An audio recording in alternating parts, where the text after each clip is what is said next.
There we go. Today we're going to be talking about autoimmune diseases, and I know a lot of kids are on winter break, and you guys are all busy now, on vacation and whatnot. So we have a bit of a smaller class today, which I don't mind. But I am going to record this so that the kids who aren't able to attend class are able to take a look at the recording, and hopefully message me on the WeChat group chat if they have any questions. Okay, so I'm going to get started today. We're going to be talking about autoimmune diseases. And before we get started, does anyone want to maybe jump in with something they know about autoimmune diseases or just the word immune in general? Or does anyone have any ideas what an autoimmune disease might be? I have an idea. Okay, yeah, I'm happy to hear it, Daniel. Maybe like a disease that makes your brain function differently. That makes your brain function differently. Interesting. You have the right idea, right? An autoimmune disease makes your own body function differently. So you have the kind of auto part down, and there appears to be something in the chat. I know what immune means, but I don't know how to explain it. Right.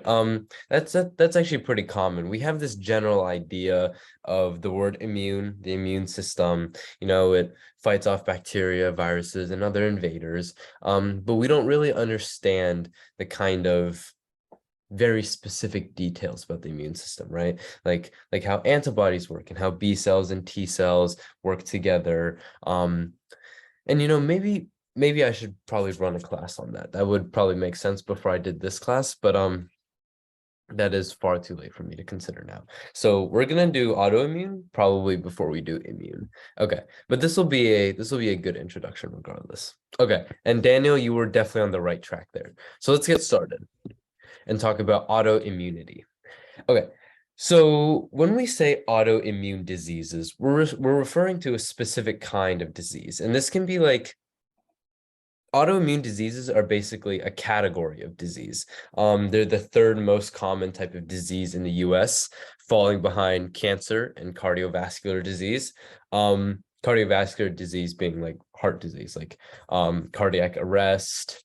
Um, Hold on, I'm struggling to think of other ones. Like tachycardia, where your heart beats too fast.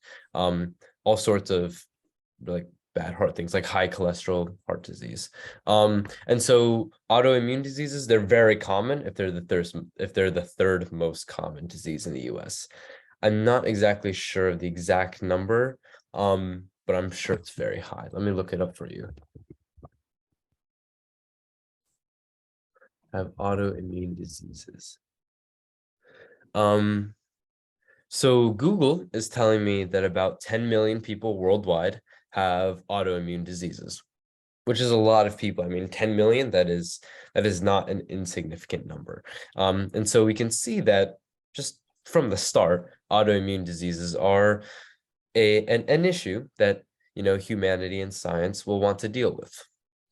Okay, now let's talk about the specifics of autoimmune disease, okay? So your immune system, comprised of your T cells, your killer white blood cells, your B cells, your lymph nodes. These guys that make up the immune system, they typically fight off bacteria, they typically fight off viruses and other invaders, right? These are the guys that when you get a cold, they're killing the cold. When you guys hopefully not get COVID, but if you guys do get COVID, your immune system does its best to kill all the COVID viruses, and restore your body to a sense of normalcy, right? That's what your immune system specializes at. Your immune system has evolved over millions of years to be pretty good at what it does, right? However, there can be issues, right? A lot of the times in your body there are issues, like there are DNA mutations, and in this case there are issues with the immune system. So the immune system typically recognizes bacteria as dangerous, but in an autoimmune disease, the immune system can also recognize things that are not dangerous as dangerous. I'm trying to think of a similar example. Think about an allergy, right? The reason why people are allergic to peanuts is because the immune system thinks peanuts are dangerous, and so they'll attack peanuts. And that's not true. We know that most humans can consume peanuts safely. And that's the same thing as what happens in an autoimmune disease. The immune system mistakes a part of the body as foreign. Do you guys know what foreign means? Like not native. No. Yes. Yeah, Yeah. great way to define that. Not native. It basically means the body is not used to seeing it. It doesn't belong to the body. And even though that part of the body actually in reality does belong to the body, the immune system thinks that it doesn't belong in the body.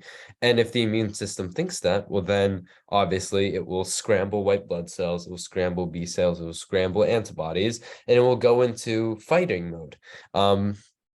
And basically, the white blood cells end up attacking the cells in your body, and they'll try to destroy these cells. Everyone can see how this can become problematic very quickly, right? Yep. Right, exactly. If your own body is attacking your own body, then, we just get a plethora of issues. There are just so many things that we need to deal with. There is inflammation, there is chronic pain, there is just a load of symptoms and reduced quality of life for patients.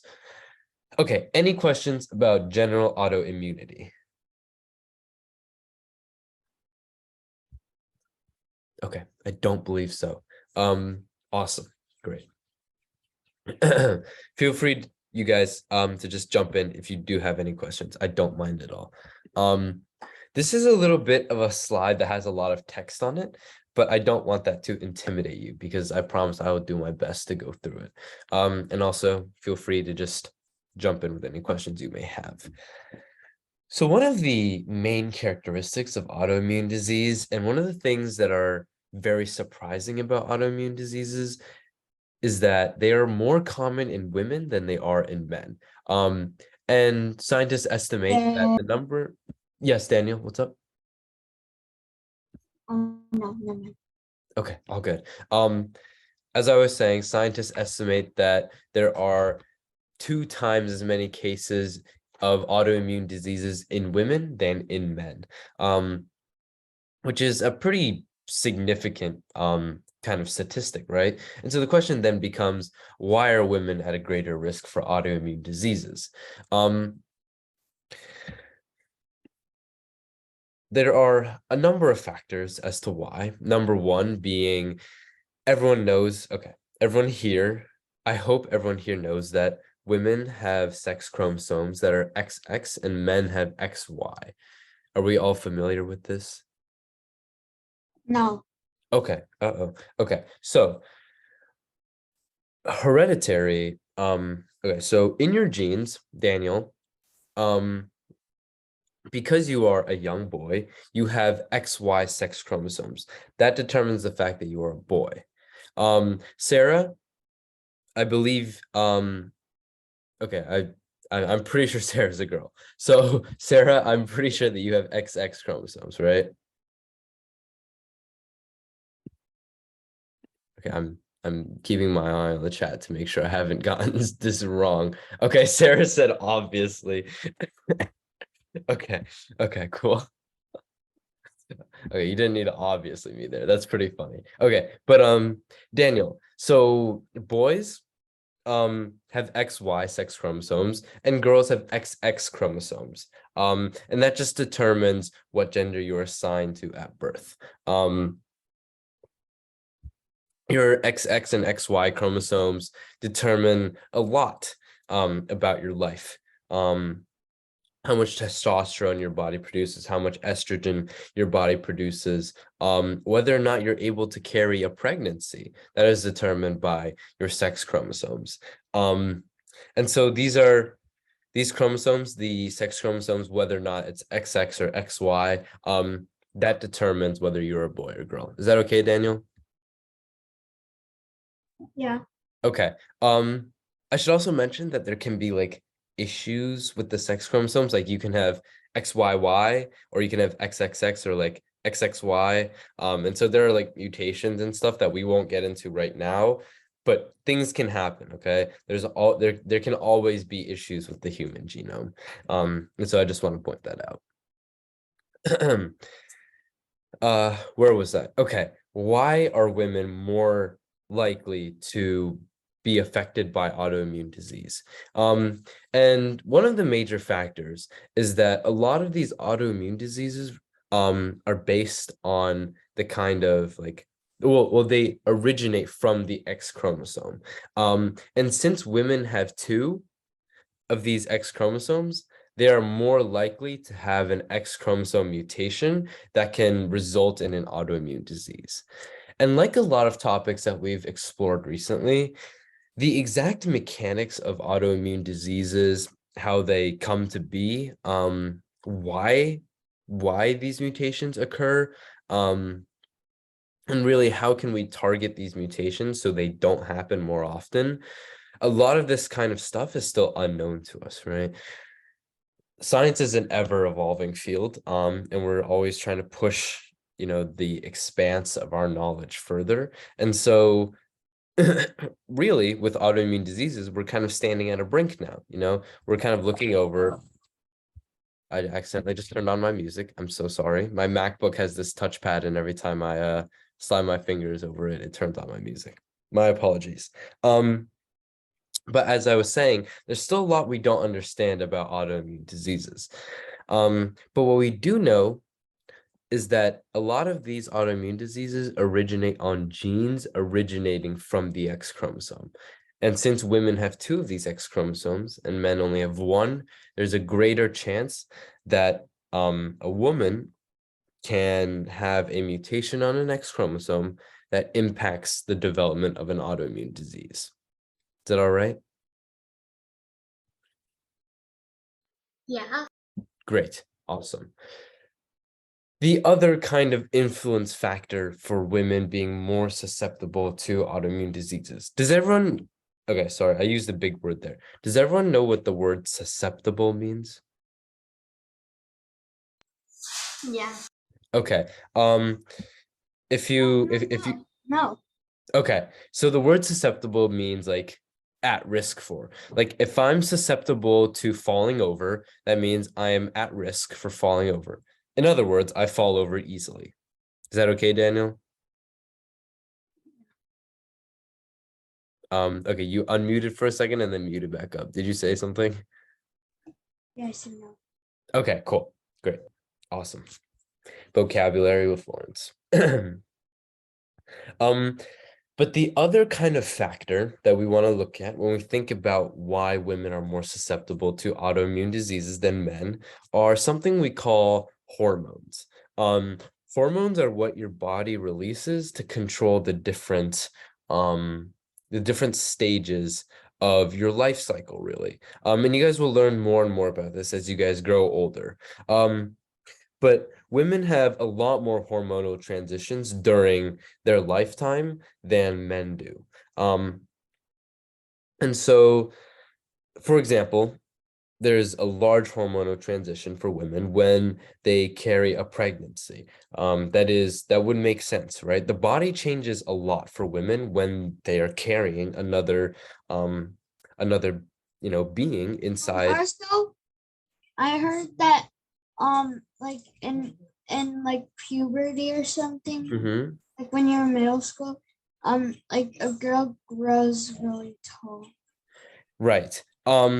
Typically, when you guys start reaching puberty, the girls will reach puberty before the guys. And so a lot of times, girls will be very tall in middle school, and boys typically won't start growing in height until very late middle school or until about high school. And that's simply just biology, right?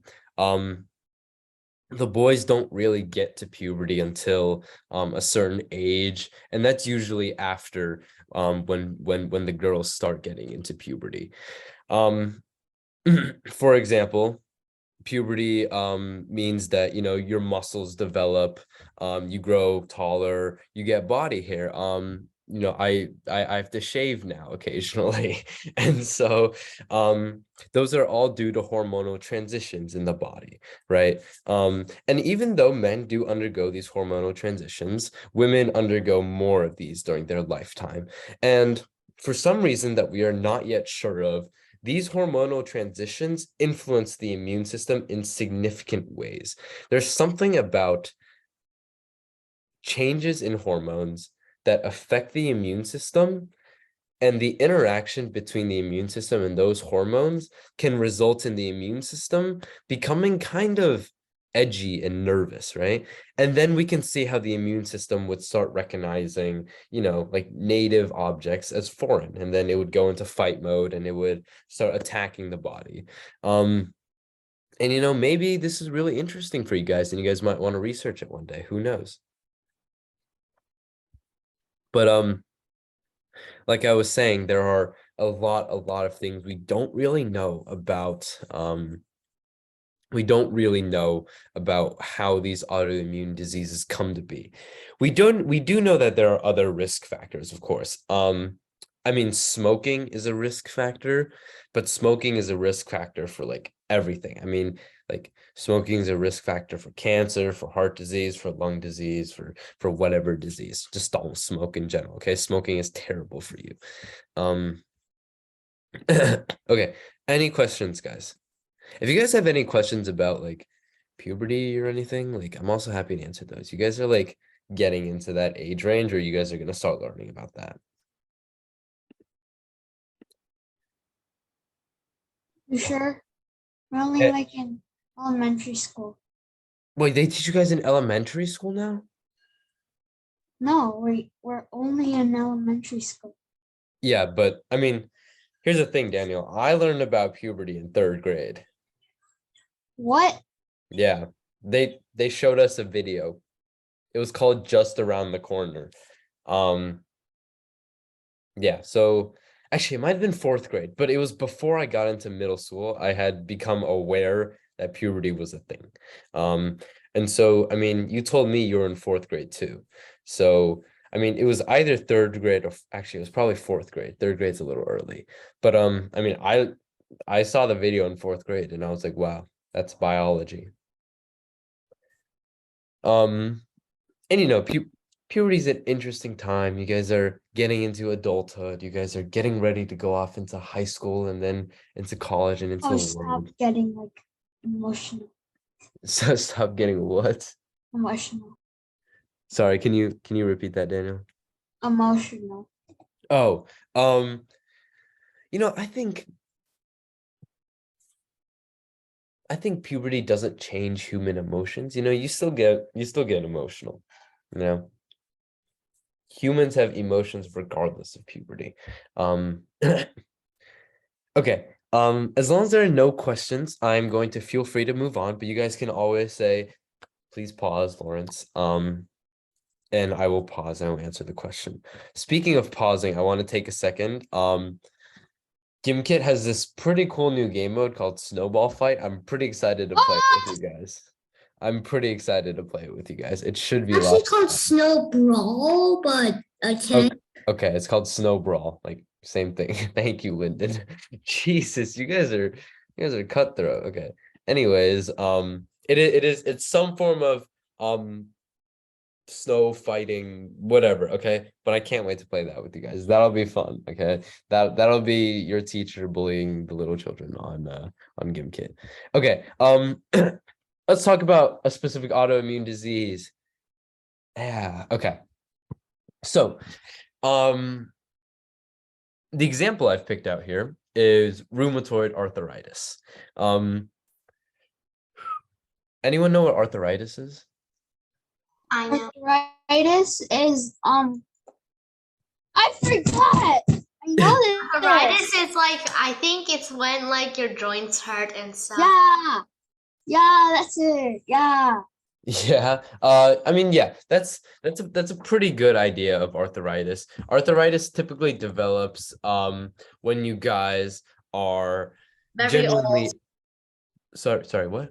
Very old. Yes. Generally arthritis develops when people reach what is this? The elderly stages of their lifetime.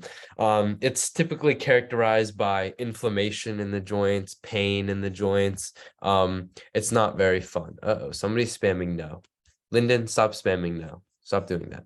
Anyways, it can also mean inflammation and swelling of the joints. So, that's generally not very fun. Rheumatoid arthritis is a kind of cousin for arthritis. And it's an autoimmune disease. The body, the immune system, basically thinks that the cartilage in the joints and the connecting tissues of the joints and the lining of the joints are a foreign invader. And it begins to attack those joints, right? And so commonly the body thinks that the joints in the hands, the wrist, your knees, it will commonly attack those places, and it becomes very painful, right? The lining of the joint, like the lining that allows you to kind of like bend like this, and that keeps your joints nice and oiled, and allows Oh, you the tendons. okay, generally it doesn't really go for the tendons, I don't think. No, like the oh, Sorry, what?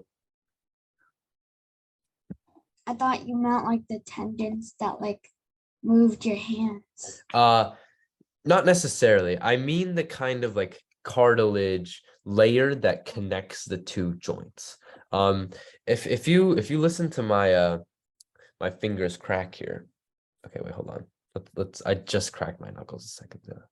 Okay, wait, hold on. Okay. Darn, I don't have any more crack left in my knuckles. Give it 5 minutes, do and you I'll be able to mean? crack them again. Okay, wait. Let's listen How to do you this. crack your knuckles How do you crack your knuckles? or So there whatever? are there are a it's couple of called? ways to crack your knuckles. And people say you shouldn't crack your knuckles, but I don't actually think it does anything. So I've cracked my knuckles for years. But one of the ways you can crack your knuckles is you can push your fingers in like this, and you can wait for them to pop. I just cracked my Why knuckles like this, and so they why won't. shouldn't we crack our knuckles? Hmm?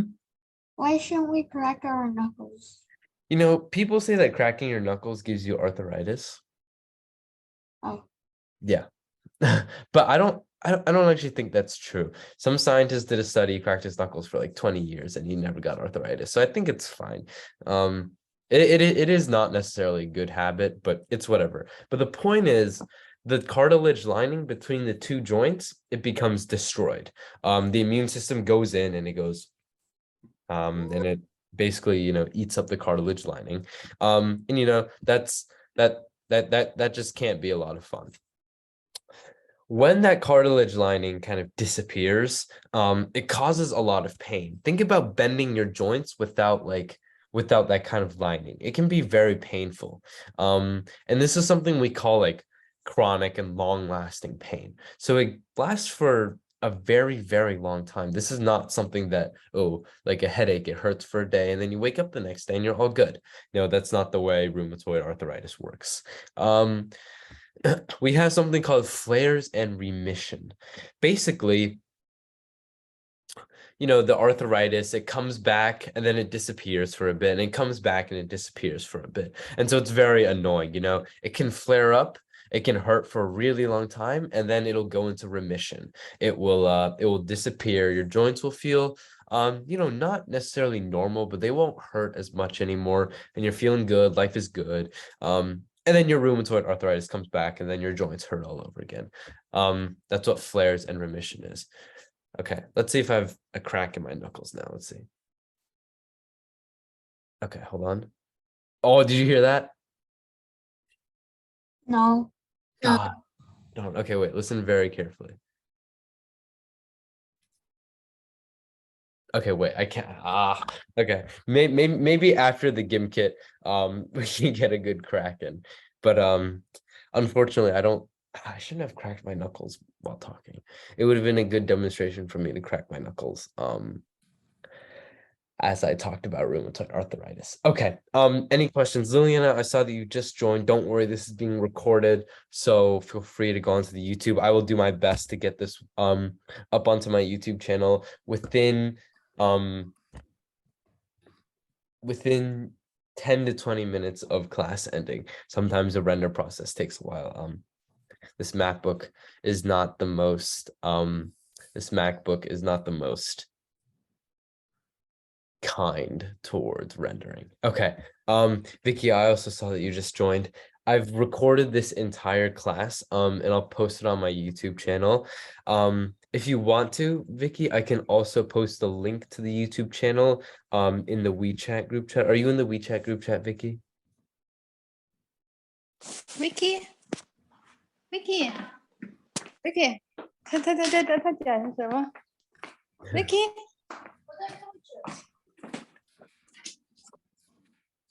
Okay. Okay. I don't know, Vicky. I'm sure Vicky, if she needs the recording, will stay behind after class. Okay. Anyways, I'm going to, okay, there are no questions, right, guys? No. Great. Okay.